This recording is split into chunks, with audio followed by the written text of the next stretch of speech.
Nebulae are beautiful structures, often spanning dozens of light years, but much about them is still a mystery. Specifically, how the gas and dust create those unique nebula shapes is difficult to understand. To learn more about how these nebulae form, researchers from the European Southern Observatory used the Very Large Telescope to peer inside one. The researchers chose the Saturn Nebula, which is named because of its resemblance to the planet Saturn.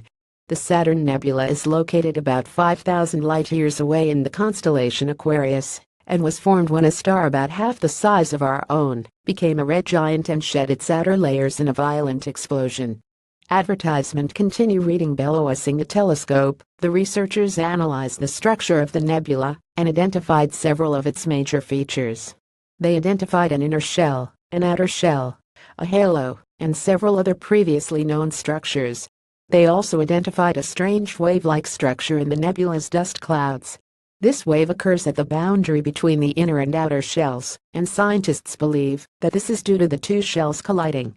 The inner shell acts like a shock wave crashing into the outer shell, where it's destroying the dust and triggering the wave-like patterns.